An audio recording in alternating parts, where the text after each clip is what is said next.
right, everyone. Welcome back to the You Like That podcast for another week. My name is Adam, and I'm one half of the You Like That podcast. My name is Jack. I am the other half of the You Like That podcast. That is correct. Guys, we are back again. Another week, another movie review. Start off with the news as we always do, because there's actually quite a bit of news this week. Things happened this week. Things did happen. And we got a whole bunch of lovey-dovey Valentine's questions at the end. So, happy Valentine's Day for all. The day we're recording this on the Sunday. So, audio listeners, you will get this on Valentine's Day. YouTube people on Tuesday. So, what better way to consummate your love than to our voices? Like, why would you put music on during sex when you can just have this? I've thought about it. And it's a little bit vain, but hey, we're good sounding, guys. You're nearly there, Adam. Keep going. You're doing a great job, mate. Fuck, all right, that's for later. Yeah, all right. Thanks, man. I'll cut that out of my own personal one. All right, before we jump in everything, guys, we did make a quick little announcement today of the recording beforehand about a new weekly segment that we're going to introduce. Something new a few people have asked for to spark this idea, and we thought, yeah, that makes fucking sense. Turns out no one wants to go to the movies and see movies. Yeah. Including me. Yeah. Unfortunately, we still will be doing those as our main show, but we are going to be bringing a midweek Thursday release of a classic or just beloved film. Just any sort of talking point, really. Anything that is good to talk about that most people would have seen. Yeah. So, we can talk classics like, old Nightmare on Elm Street or fucking Scream or Twilight or Lord of the Rings. We're going to try and keep it accessible as well. Like things that are actually on streaming. Yeah, exactly. So from the internet. So this is going to be coming out every Thursday. It's going to be starting from the 25th of Feb. Is going to be when the first episode will drop. It will be audio and YouTube, so same format, but all coming out on the same day. Making more work for myself there, but it'll be fine. It will just be a shorter 20 to 30 minute type episode because we are just going to talk about the movie. There won't be any news, won't be any questions. We'll leave that for the main show. To pick the movies, we're going to put out a poll every Monday with 3 choices.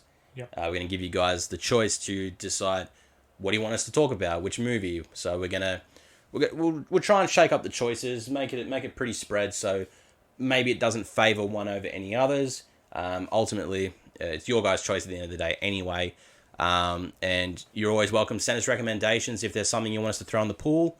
And if that gets chosen, we'll give it a watch. I've been making it a point recently to watch movies that have been on my list for like 6 years that I haven't watched yet. So if you know me well enough to know what I haven't seen, put them in the pool too, because I would like to do new stuff. Definitely. Like new to me stuff. Yeah, 100%. And a lot of the DVDs that I have on my shelf downstairs haven't been watched. I would like to get through those ones as well.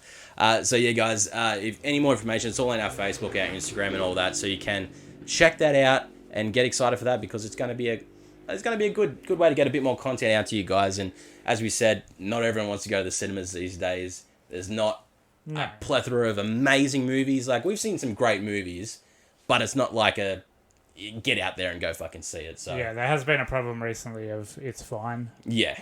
That does not an interesting review make. So yeah, exactly right. So you got to do something. Yeah, so we catered more of you guys that have seen those movies, and we can all talk about it together, which I think is going to be great to bring us all closer together on this lovely day.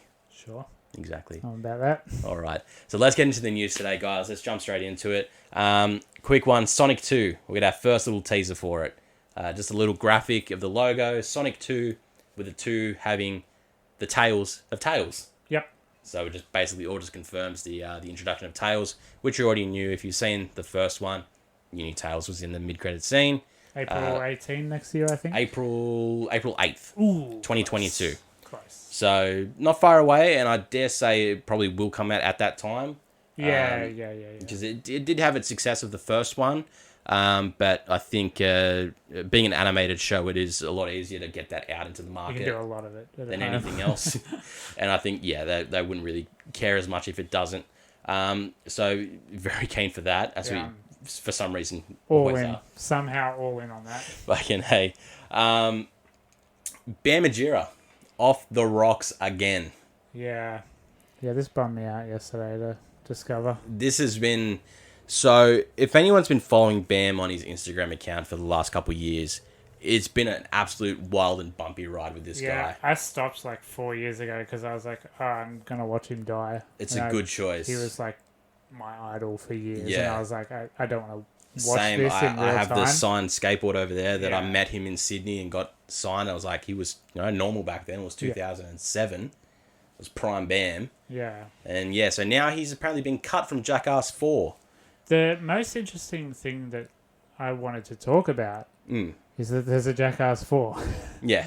I had absolutely no... You Apparently didn't know? It's done. This Well, is like... I don't know if it's completely school, done, but I know that when they were filming in December last year, Steve-O and Knoxville went to hospital because of onset injuries. Yeah. That's... I don't know how I've just cut it out of my radar like that. Like, if you knew me in high school, my entire personality was those guys. Yeah.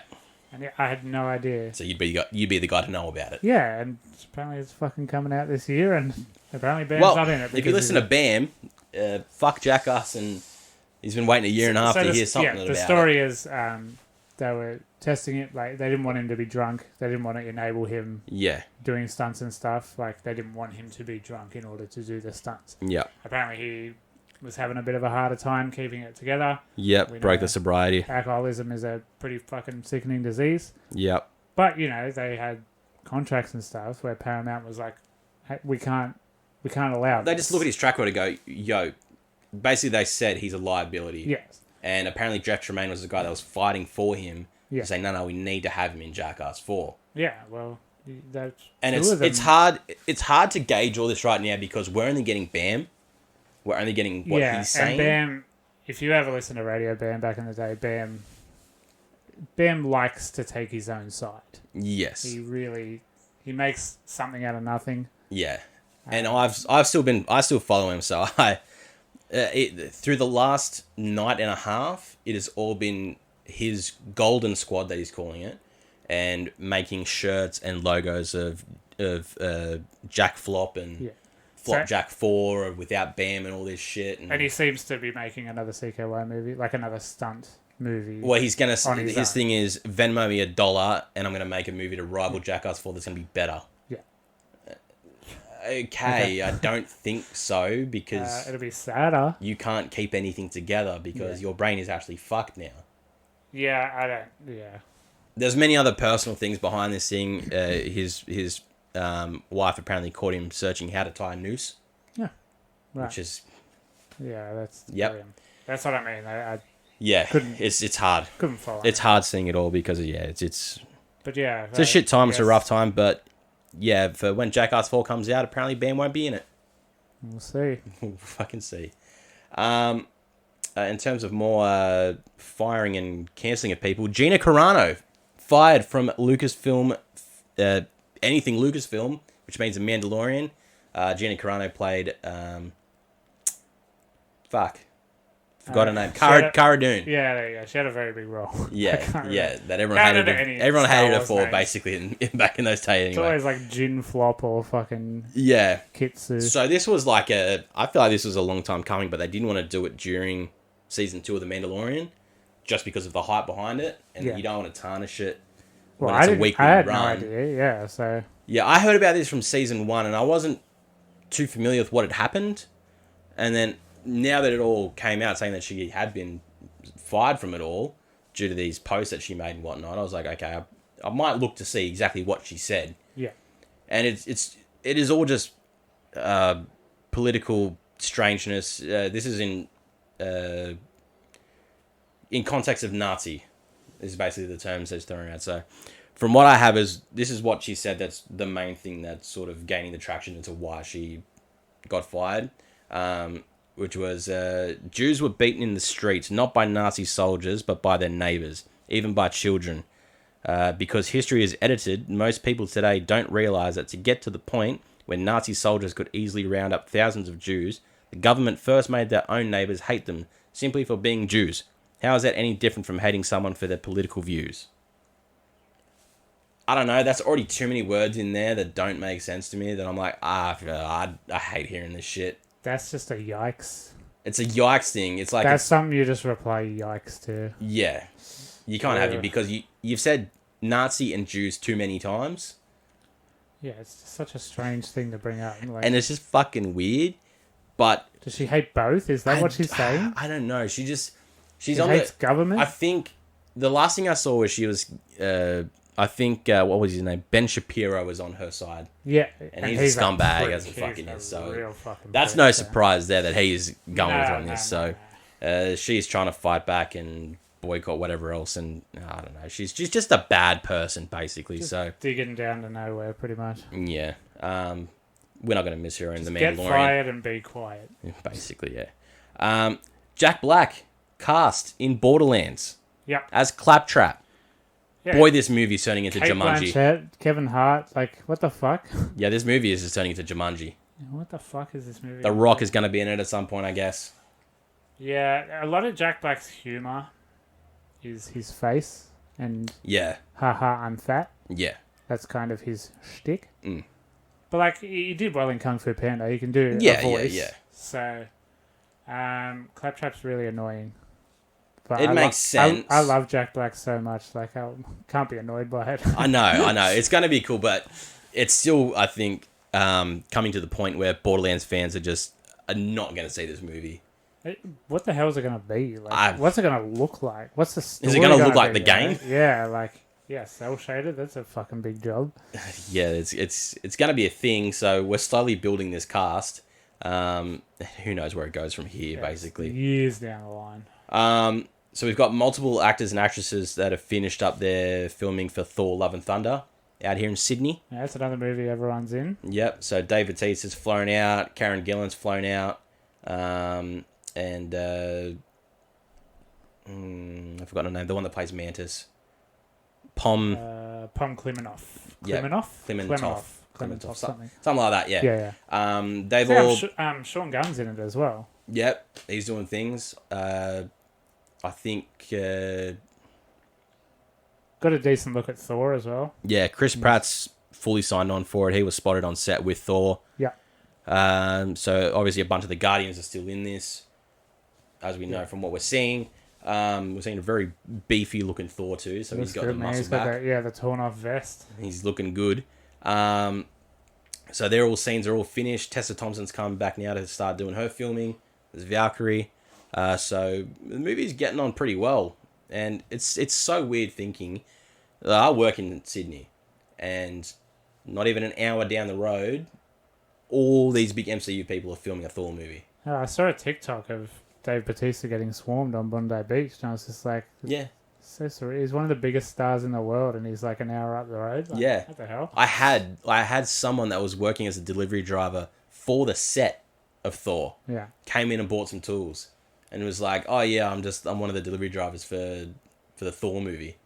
I'm like, okay, where's Hemsworth? I don't even know how I would react. Bring me something. To seeing one of those, like, they're just people. Yeah. But I genuinely don't know what my body would do. Yeah, it's strange. If I saw Chris Hemsworth in person. It's because I can't remember the last time I saw a somewhat famous person. The most famous person I've met is like Carl Barron. It's like a pretty successful Australian comedian. Yeah, no one else knows who it is, but hey. But yeah, I don't know, like, I would get starstruck, I guess. I would love to just meet Taika Waititi. Yeah. He'd be the great one to meet.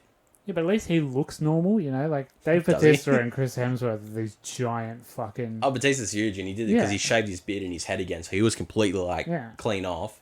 They're like three me's duct taped together, just in width alone. And still fed, lard. So, yeah, I don't know.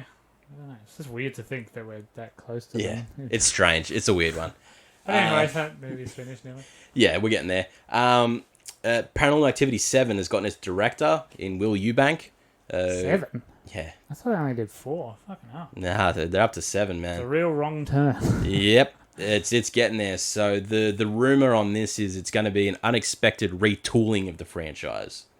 So they're just doing the first one again. Basically, it's going to still incorporate a handheld camera, found footage type thing.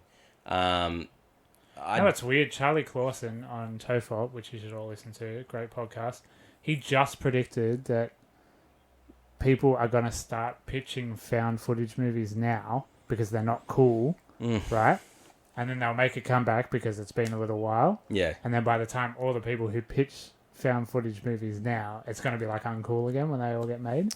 So it's just like, so he's predicting that found footage will be back. I don't want it to come back. I had it and I was like, okay. The ones that I liked, I was like, yeah, okay. I love that first Paranormal Activity. That's a genuine love of mine, that movie.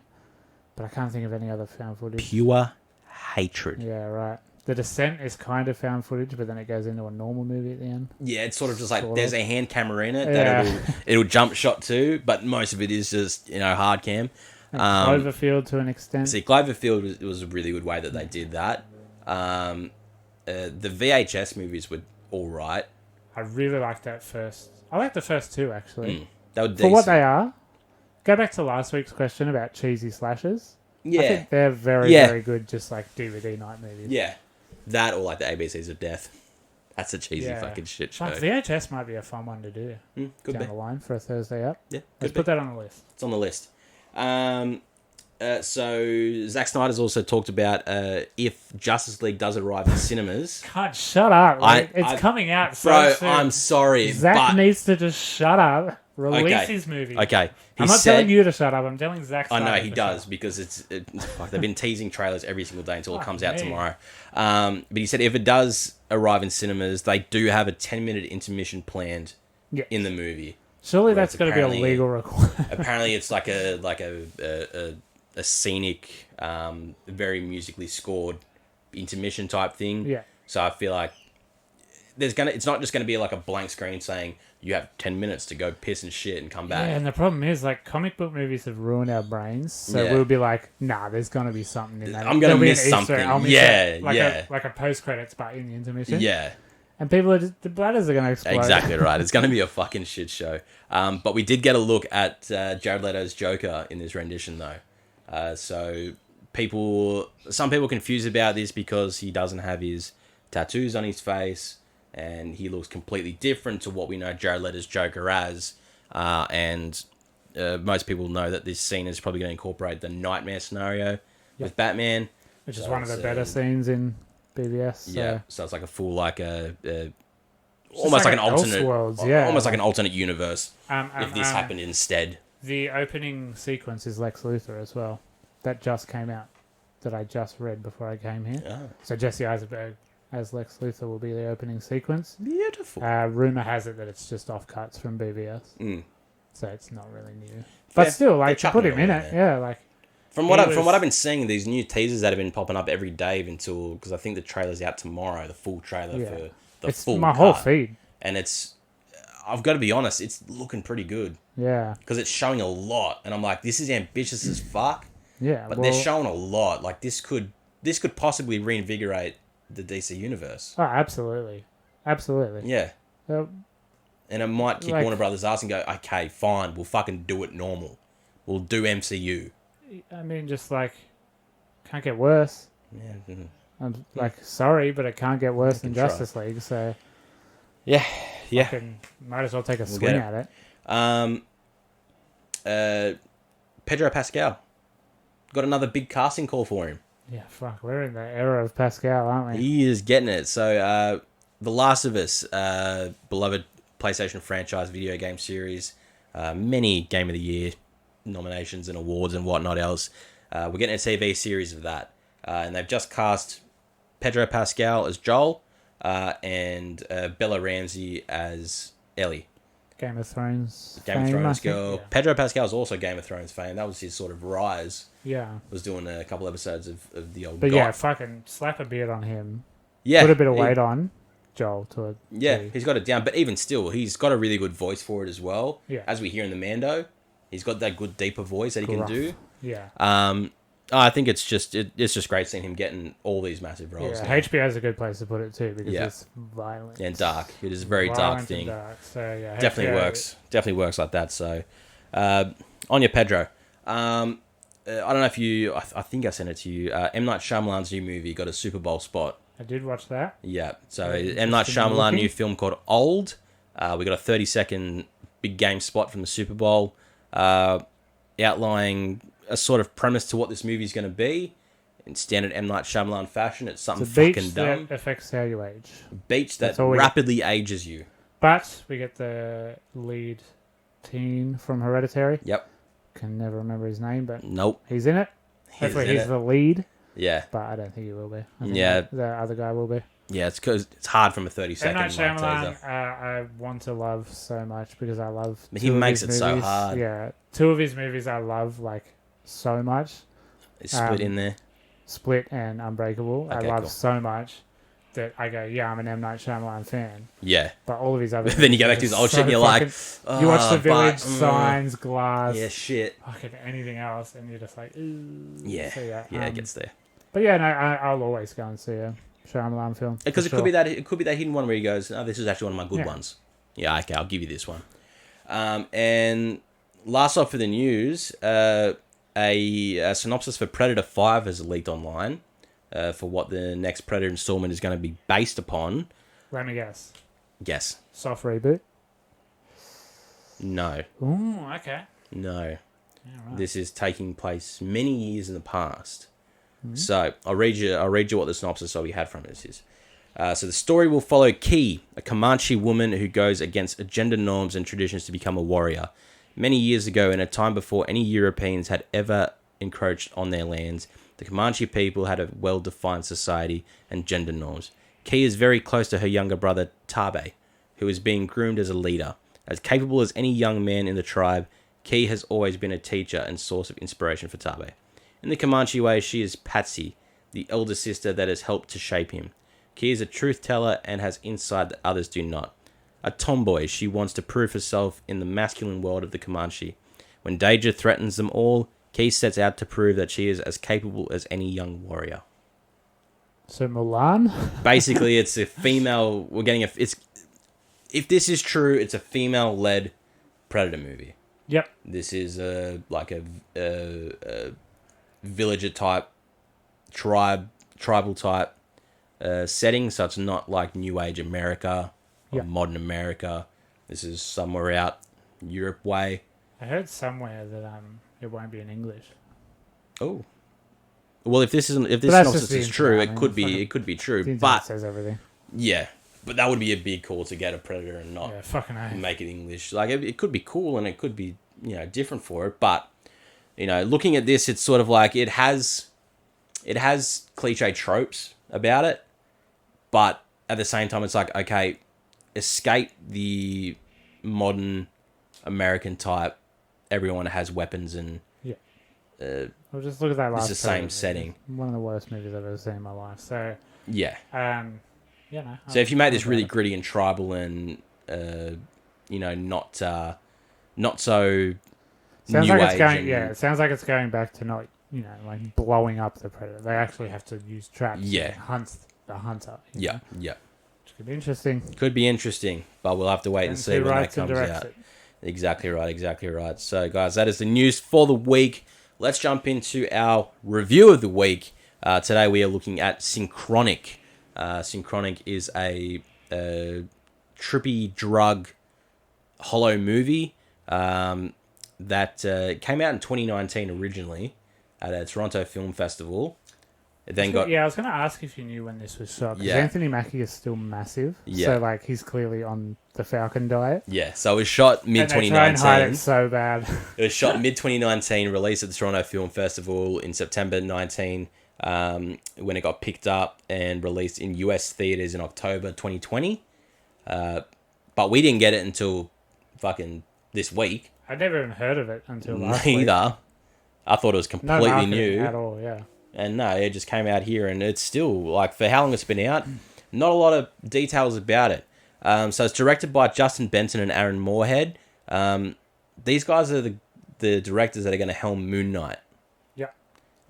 They've done a couple of little small horror stories, horror type ones, but they look all right though.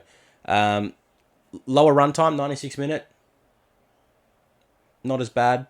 It's better than Wrong Turn. Yep. Couldn't find a budget for it. It only grossed about $1 million in the box. The Rotten Tomatoes score, interesting for it. 80% in the critic. Yeah. 76% in the audience. Okay. So close for it. we'll talk about how he thought about it.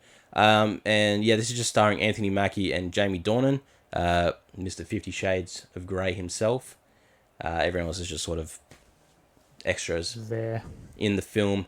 But yeah, Synchronic is just basically these guys are a bunch of paramedics that are finding these people that have apparently overdosed on drugs in weird circumstances. And once we learn of what this drug does, Anthony Mackie's character goes on this deep dive and trying to figure out what is this mysterious world and what can it do and how do we bring this resolution to the end of the film, which we'll get into spoilers a bit later for it. But we'll just... Jack, give me a quick spoiler-free one on Synchronic. What did you think about this movie?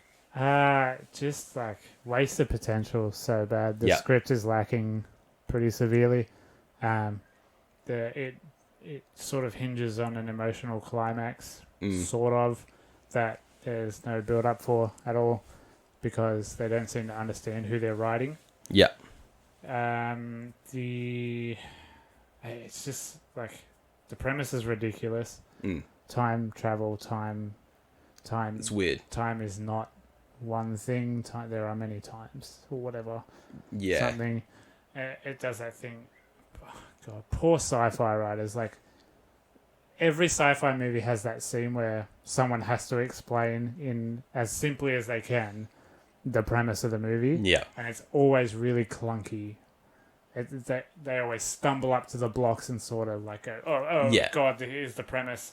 And it like spills out in front of them and then they have to, as directors, they have to like piece it together. They don't really do that in this one. Yeah. It's a time travel movie, but the time travel is not that interesting. No. It's very broken. We have a very small budget, clearly, but it looks like it. That's the problem. It looks like it when they go back in time, when Falcon goes back in time, whatever his name is in this movie. There's just nothing to look at. They go back to like 3 times. Yeah, and it's very simple. Yeah, and just like there's some cool visual ideas that I think they had different images in their heads to what they could do, because there's a lot of panning away, panning back, and it's different. Yeah. I would have liked just like snap changes into those really confronting, surreal visual scenes. So yeah, just a lot of weird choices. I wanted to like it. Yeah. I really, really wanted to like it.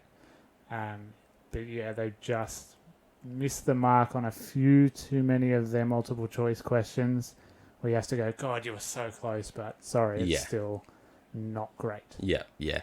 I can wholeheartedly agree.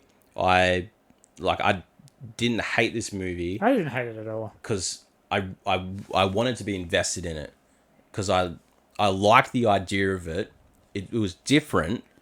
Because it's time travel, but it's based on a drug, and it's plot holed, and it's flawed, but it was still interesting, and I was like, I want to know. I want to know more of it. And the justification for why it works is pretty silly as well. Yeah, it was very cheap. A very cheap way to do it. Again, not...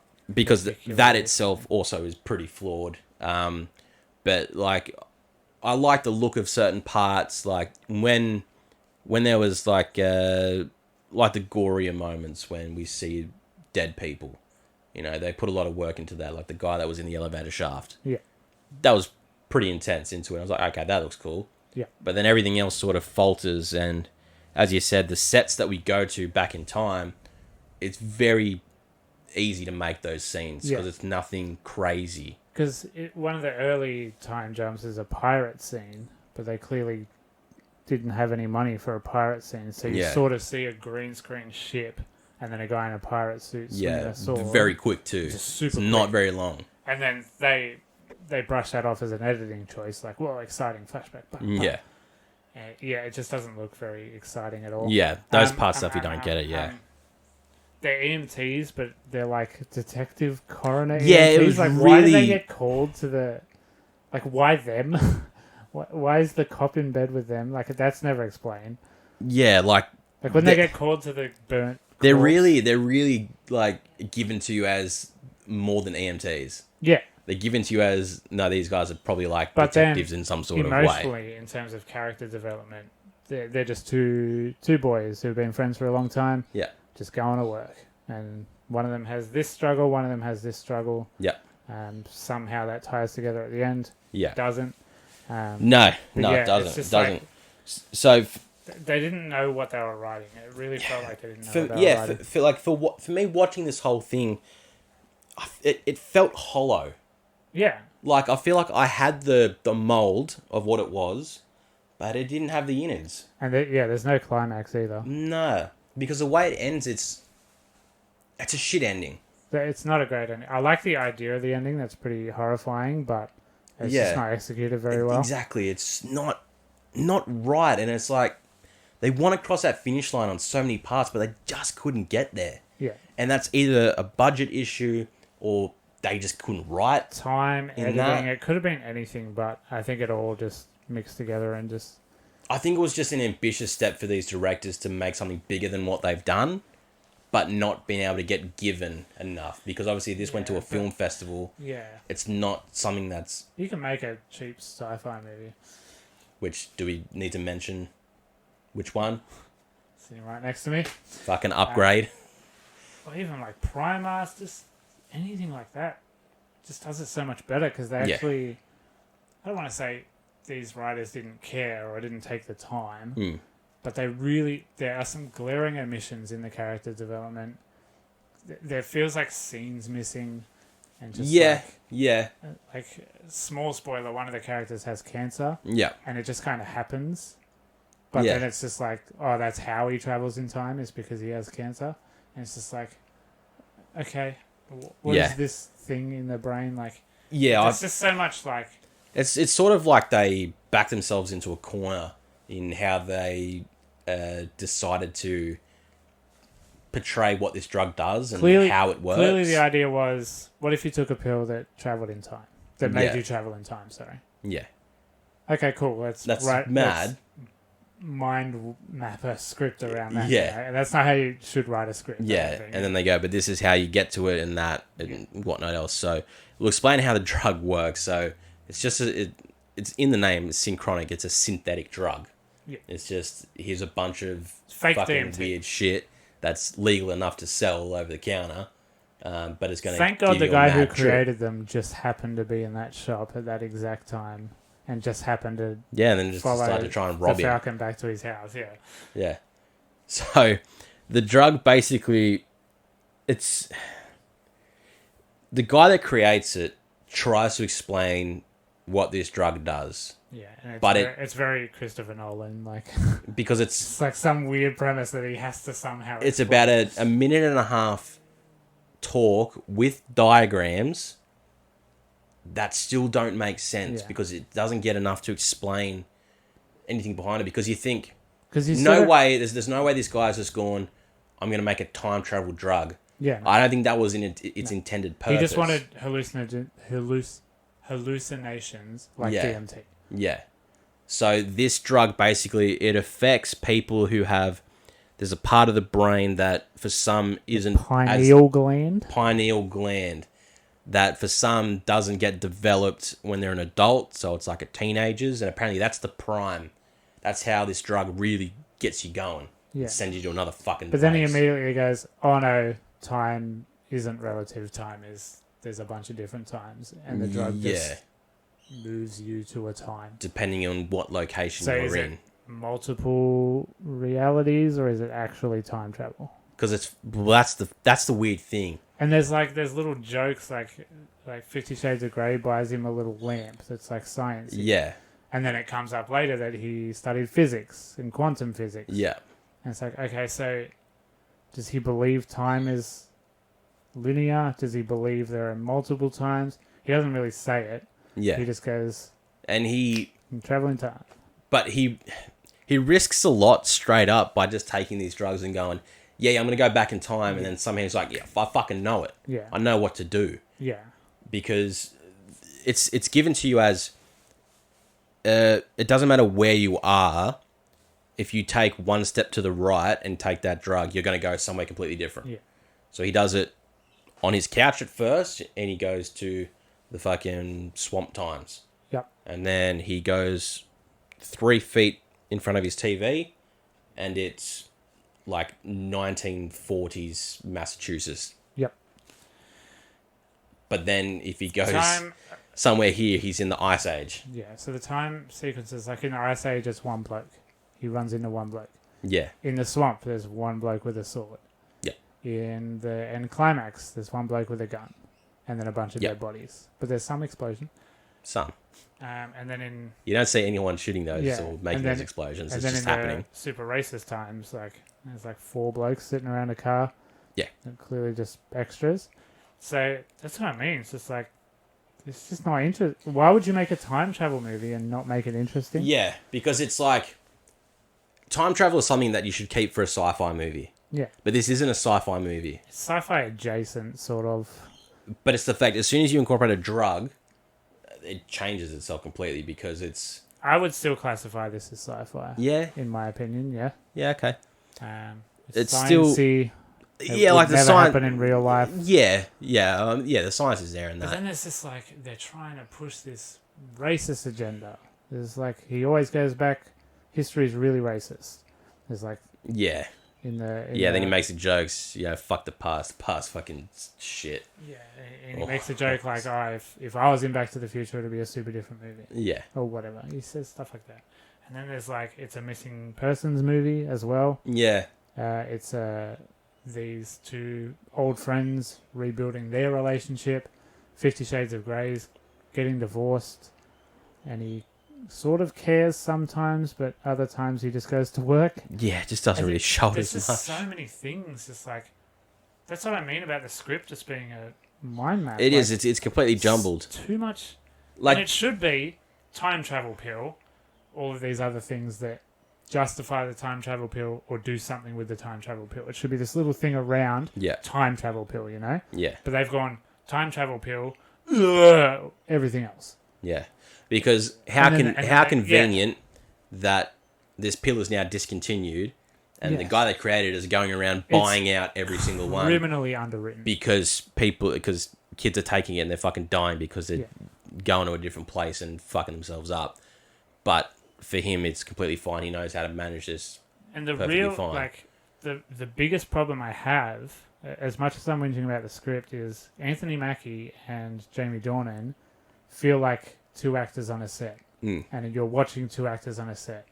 But we have to, as the audience, believe that these 2 have been friends for 25, 30 years or whatever they say. Yeah. It's been a really long time. Best friends, been through everything together, traveled together. But they're just terrible together. Like, there's no chemistry. Yeah, it's not, because all you get, you really 50 get Shades a of lot Grey of is a terrible fighting. actor. He's not a good actor. Anthony Mackie just kind of plays himself all the time. Anthony Mackie's fine. I love that Anthony Mackie is now a lead actor in Hollywood. Like, fuck it, about time. Jesus Christ. 100%. But them 2 together, it's just not believable at all. The chemistry wasn't there. And their fight, like they're falling out. It's not really that It's believable. a teenager fight. Yeah, it's like 2 adults. Like, it's 2 people drunk at a bar. yeah, they're both kind of stressed. I guess you could explode over nothing. But yeah, it's just so underwritten. And then there's no climax. Yeah, there's no climax. The ending is just given to you. The ending is what they tell you the ending is going to be. Yeah. But it's not visually... just in general. It's just not exciting. It's not a big exciting. Like and not every movie needs a big fucking Avengers Endgame. I know, but you just need something to end the movie on. Yeah, but make the time he goes back to, there's no people there. There's so there. many explosions going off, and he's apparently getting shot from somewhere. Yeah. What do you mean? Because he's in a studio in front of a green screen. Yeah, and they've gone, we can't really afford extras. Yeah. And then he just like the task he has to carry out, given how much trial and error he has to go through to get there, right? The odd fucking chance that they were right about how to get back to where the girl is. Yeah. So it's a missing persons movie. They have to go and find the girl. Yeah. He somehow figures out where to find the girl, travels there in time. We don't know how long she's been there. But yeah.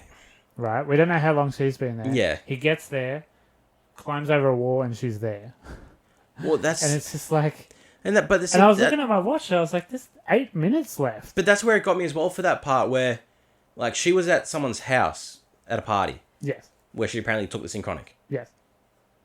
But had she done it there, she should have been where he went. But no, she somehow managed to walk all the way to this rock and then take the Synchronic and trip out there.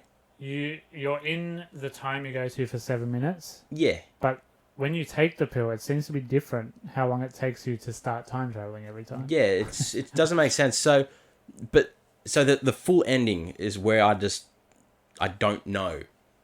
So does he have enough Synchronic in him to get back? No.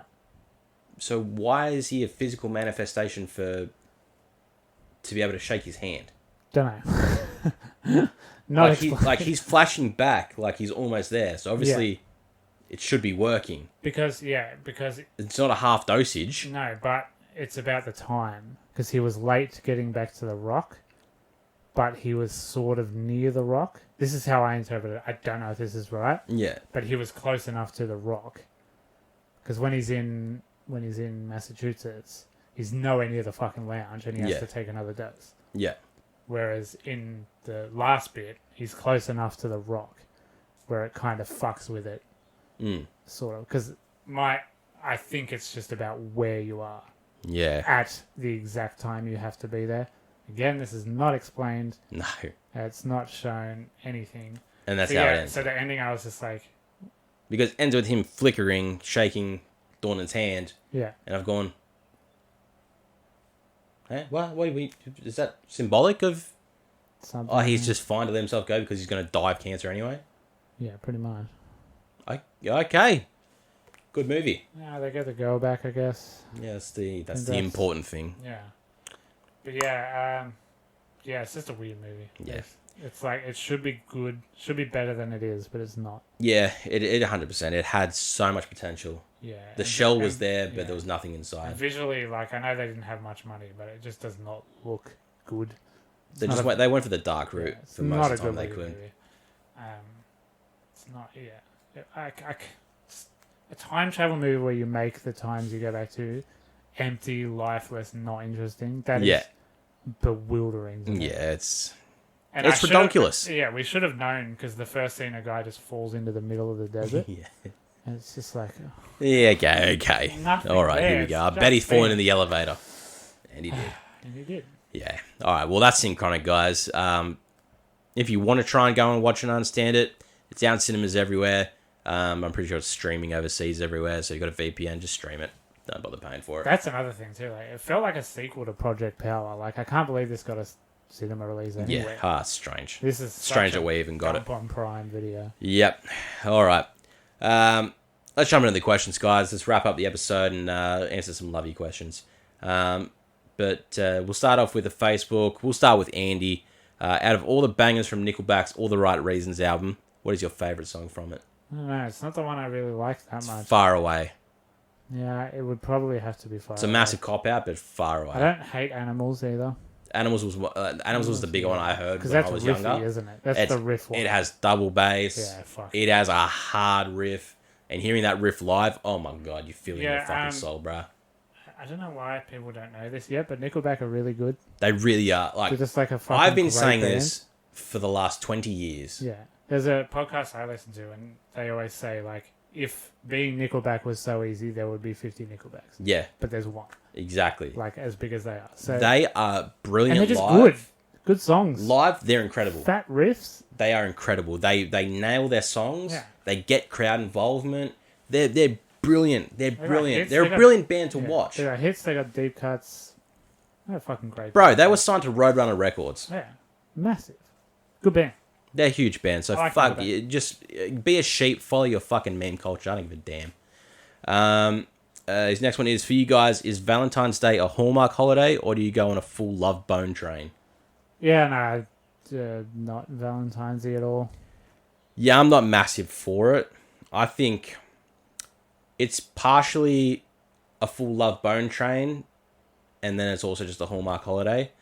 Basically, Valentine's Day is good for the first 2 years you're with someone, and you go on that full love It's bone still train. kind of sweet, honeymoony. Yeah. After you've been together for a few years, it's just, you still, get each other something and, be lovely, but you don't go full bells and whistles. I'm taking you here. I'm buying you $1,000 of this and that. No, it's not needed anymore because that's just how you should treat your partner any day of the year. Especially anyway. if you live with them. Exactly. I feel like it is just a Hallmark holiday to get new couples in a bit more of their own love connection. It's weird that it existed before social media. It feels like a social media thing. Yeah, it really does. Like it feels like a way to sell ads or something. But I've only ever not been single once for Valentine's Day. And Brooke got me a nice photo of her and I. Yeah. And I just didn't get her shit because I was just like, oh, I didn't know we had to. Yeah, which is fine. But yeah. I don't hate Valentine's Day at all. Yeah, I'm not one of those people like, ooh. Yeah. Or do you beat your girlfriend every other day? Yeah, like, no, me and my Brooke still got each other a card. I bought her a rose. We got each other gifts.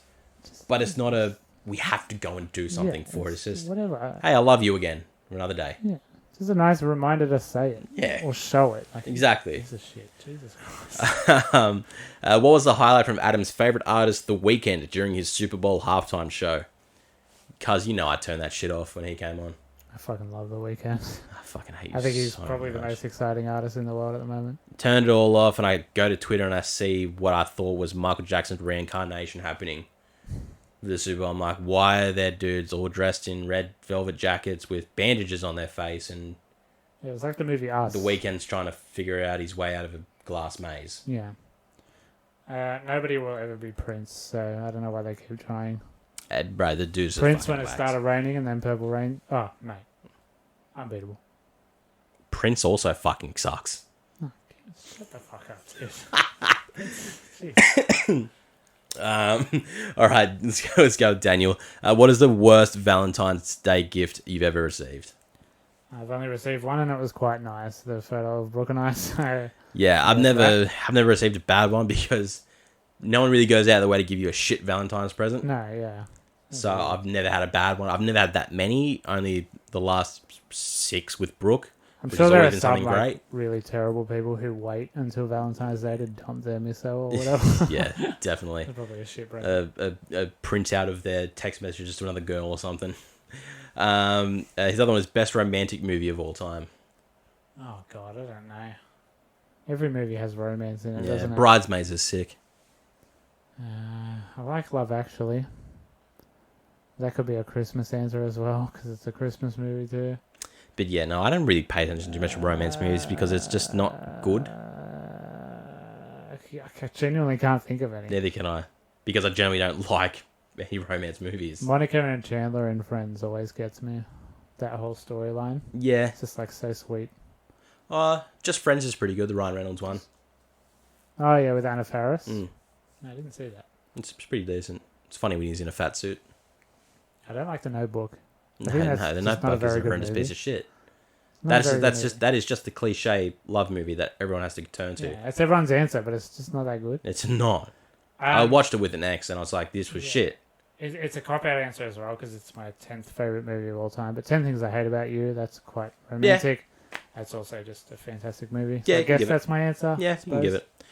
I'm just gonna go with Bridesmaids just because Kristen Wiig, love her. Makes a poop joke. Mm-hmm. She poops her pants. Yes. All right, let's go to Gemma. If you could choose a theme park to build based on a movie, what would it be? And it can't already exist. Oh, I don't know a lot that exists, so I'm sorry if my answer already exists. Mm-hmm. I don't know. Oh, fuck. Well, I was hoping when I was doing that intro, I would think of something good. Oh, I don't know. Fuck. Well, I mean, realistically, there's no real Jurassic Park now, is there? No, that's true. There's Universal Studios ride where you go through and whatnot, but that's a ride. You have to sit down. Mine, real park, real dinosaurs, real threats. Just dogs with spike headbands on their heads. I would dress it up so well. I'd be like, I've done it. I've made the dinosaurs. It's like the movies. And yeah, they come down. It's literally just my birds in the cage. I still don't have an answer, but how crazy is it that Pirates of the Caribbean got 5 movies and that was a ride first? Like there was a ride that was just a ship that goes like that. and then they somehow got 5 movies out of it. That's crazy to me. I don't know if that's how it worked. No, something like that. Maybe I'll do Fast and the Furious, and it's all just Dodgem cars, but each Dodgem car is like more dangerous, right? So like the first one is just like they just look like souped up, but they're just normal Dodgem cars. Yeah. And then the next one's just like you gotta dodge a ball, like Rocket League or something. And then the very last one, they're just throwing hammers, just fucking throwing hammers at you while you're still trying to dodge everyone else. Would there be a special edition Paul Walker car? Just upside down on fire. And then the last one, you dodge them so hard you go into space because they're going to space. It's going to happen. We're calling it 100%. I know everyone else has called it, but we're giving you the guarantee. It's one happening. of them, if you hit a snag like a vine, you swing, which is happening in the next one. Can't wait for that. Fucking hell. That's not this year anymore, is it? It's supposed to be. Oh, God. So that's actually, no, actually, I think it got delayed till next year again. Yeah, I'm pretty sure. I think it did. Great. Because, fuck it, F9. Never seen that. It's been filmed for 3 years, but fuck it, we're not going to get it. All right, Jess, if you're in a Back to the Future situation, do you think you'd be friends with either or both of your parents? Why or why not? Yeah, I'd be good friends with my dad. He was in bands and just drank a lot. Didn't really do much other than go to gigs, play gigs, drink. That just sounds a lot like me, to be honest. Yeah, I don't know. Well, my dad would have been back in Romania. Yeah. And Romania doesn't have a lot. No. And he did a lot of hiking with his friends and that. But there was a lot of wild bears in Romania. So for the pure fact of not wanting to get mauled by a bear, probably wouldn't be friends with me dad. Pretty good reason. At that point, love me dad, best guy ever. Yeah. But in a Romania stance, probably best not to be there. And my mum would have just been around Wollongong, doing not much. So maybe with my mum. My mum left home at 16 to be a nurse, and then she's just been a nurse her whole life, a very successful one. So, yeah, I guess we'd be friends. We get along now, so I can't imagine her being that different when she was just in school to be a nurse. Yeah. Living out of home, so... Yeah, I think my mum and her sister, my auntie, did some crazy things as youngins, so probably would have been a fun time. If you were to name a pet after a famous person you like or admire, who would it be? I wanted to name my dog Randy after Randy Bly from Lamb of God, but Mum didn't like that. Well, to be fair, you yell at your dog, Randy! Randy, I had a Kimmy. I had a budgie called Eddie after the character from Reservoir Dogs. Okay. What's his name? It's Sean Penn's brother. Whatever his name. Yeah, that one. He's very dead now. Yep. Yeah, I had a budgie, and my brother dropped the cage and he flew away. So he didn't mean to. He just he was putting it up on the hook and missed it. That's how Eddie died. Yeah, great way for that. Yeah, I don't know. There's many things. I mean, my bird's named after Loki. Yeah, I'd probably call a dog 1L or Lee now. I just love that man so much. Yeah, it could be a thing. There's so many that I've always thought of. Probably call one of them Aguero. It's Man City player. And it's just a fun name.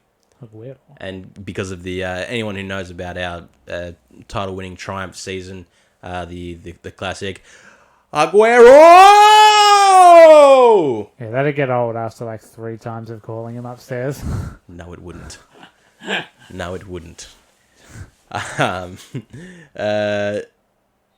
And my sister Emily, what's your ideal kind of date? Not going out in public. Fair. The old classics will always come over and watch a movie. Yeah, I like to come over, watch a movie, might cook something or just get food or something. We like pizza. Get some pizza, just hang out at home and talk and learn about the person and do some fucking if you have to. Not if you have to. Not if you get the opportunity to. If it comes up and you're both down for it, why not? Do some fucking. But anything chilled really, just a relaxing time. Yeah. Even if that just requires going to sit on the beach or something. But there can still be quite a bit of pressure in that too to be interesting. Yeah, it can be. It depends how you sort of click at the start. Yeah. If you're making conversation, depends how well you know fine. each other first. That as well, yeah. If it's completely new or if it's sort of like an acquaintance that you've known for a little bit and you're getting jiggy with it. But no, something definitely chilled and relaxing. At home is usually always a safe bet. Somewhere you can fuck if the mood just hits you like that. Because if you're out True. in public, you're just like, oh, now we gotta wait till we get home. Yeah, by the time you get home, you're like, I'm probably gonna have to shit when I get home. Like, I'll just do a quick shit, have a quick shower, and then I swear to God, we'll go to the bone zone. But if you're just on your couch and you just like touch it, and you're just like, oh yeah, this is natural. Yeah, I'm not saying that has to happen every date, but yeah, that's kind of what days are for, right? basically sort of like the goal usually. Yeah. She also wants to know, how did Adam meet Brooke? Well, sit down I was and going let to me... ask that question once too, because I also don't know. You don't know? Well, sit down and let me tell you a little bit of a story about how Adam met Brooke. I bet you it's going to be one sentence. No. Basically, my old boss was moving because she had split with her partner, and I am not the person to ever go to someone's house that I don't know with someone that I'm not like great friends with. And she just said, oh, I'm going to my friend's place Friday night. Do you want to just come with me? I don't know why. I said yes. I don't know anyone there. Didn't know where I was going. That's God. God putting a little finger in. And I had a bruised coccyx bone at this point. One of the worst injuries you can have. It sucked. I had to have a ring. Miserable injury. Oh my God. I've torn my ACL. It was nothing compared to this. God, no. You don't realize how much you use it. Holy shit. Until it's sore. It is excruciating. And then, went to her house. I thought she was married in her mid-30s and owned the house. I learned the next day that I was wrong. She was only 23 or something at the time and was single. And then we just kind of hit it off because we had common interests, and it just sort of sparked, and here we are now. Engaged, homeowners, bird owners. Crazy how life works, eh? Life fucking works weird. So it's just cosmic coincidence that we met. Yeah, pretty much. Maybe there's a lesson in there, I guess. Just like every so often we go. She'll just look at me and go, "Why did you come to my house that day?" Fucking crazy. And I just go, "I still don't know." Yeah. Because I never would have done it. Just to start saying yes to your mates a bit more. Go to stuff. You never know. If someone asks you to go somewhere that you're not comfortable with, just go. You might meet the one. You meet your wife. Future wife. That's the one. All right, let's jump to the Instagram and get with Chelsea's questions. Thoughts on buying video games because they are part of a series, not because they are good. Example, Assassin's Creed, Call of Duty. No, I do it the other way. I don't really care the other way. Mm-hmm. Like, if I'm jumping in on like the 8th game in a franchise, as long as the game looks cool, I don't really give a shit. Yeah. But I would, like, if a game is not that great and they announce a sequel, I'm just, probably not. Probably not. Yeah. It's sort of hard because a lot of game series that I've played, I've generally liked all of the games in that series anyway. Yeah. So, like, I have all the Assassin's Creed games. I haven't played all of them, but I know they're all playable enough to enjoy. Yeah. And more or less they're all great games anyway. You know what you're getting with those as well. Like, yeah. They never stray too far. Call of Duty is literally, it's getting shitter every year. Yeah, it really is. It's getting worse. They had Cold War is awful. They had a great bump with Modern Warfare. Modern Warfare is really good. And Warzone completely put them back on the map for good. Yep. Cold War came along and they went, it's a new version. They've gone, we're still playing Modern Warfare. M9 pistol. Leave us alone. Shot both feet. Yeah. So, I mean, it's it has to still be a good game. Yeah, and then the sports games, like I'll buy every third or fourth one. I don't buy them every year. I buy every FIFA. Yeah. It's a disease. But like F1, I would get like 2016, 2020. You know, like I'll wait. Yeah. Just so they're different enough. Yeah, and to try and notice something different. Yeah. What has been your favorite Valentine's date, or what would it be? Don't think I've ever been on one. Yeah, nah. But like I said before, just ideal. Just have someone come around. Yeah. Hang out. It's probably bad. I don't remember. Do some fucking. Any. I'm sure me and Brooke have done things, but I don't know what. I don't think they were crazy. We go on a lot of dates and do a lot of things together. Yeah, we probably went out to dinners. Probably nothing mental, but enough to make it a date. I probably went to a few gigs on Valentine's Days, and the bands probably made jokes about it. Yeah. You're all single and you're seeing us instead of fucking... Pretty much. Shout out those guys. What is your biggest phobia? Spiders, unfortunately, for the geographical location in which we live. Yeah, it's fucked. It's quite hard to avoid them. Yeah, so I have 3, and it's the 3 big S's. Spiders, snakes, and sharks. Yep. I have all 3 tattooed on my body. Yep. Which people find weird, but I go, no, they're fascinating. Well, sharks are fascinating, but I hate swimming in oceans because of the fear of knowing that they're out there. Snakes they can look pretty cool, but I won't go bushwalking. Yep. And spiders, it's self-explanatory. Yeah. Australia is fucked. Yeah, mine's pretty much just spiders and flying. Everything else I'm okay with. Heights, I'm not great with heights. I can manage heights, but if I look down enough, I will start to be a little bit... But then if you're like, oh, why are you afraid of flying? It's because I'm claustrophobic, So it sort of like ties in. Yeah. Like I'm not scared of mice, but if I don't have to deal with a mouse, I won't. I'm not scared of cockroaches, but if I can avoid being near cockroaches, I will. Just stuff like that. Yeah. But spiders, absolutely, I would move country. Yep. If it meant never being near one again. Very true. And last one to round it out. What is a movie you love but will never do a review for? Nothing really. I would like to talk about anything. I'm comfortable enough to pick out flaws in movies that I love. Yeah, there's that. But there's also the fact that there's some I probably don't want you to see just in fear of you hating them and then hating me for liking it and ripping on me.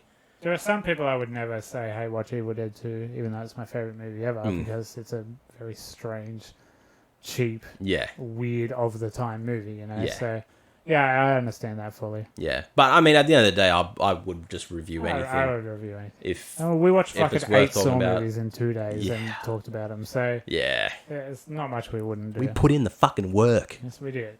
We put ourselves through some shit. Wasn't because we were in quarantine and had nothing better to do. Exactly right. But no, we'll probably review everything we've ever loved anyway. Don't give a shit. All right.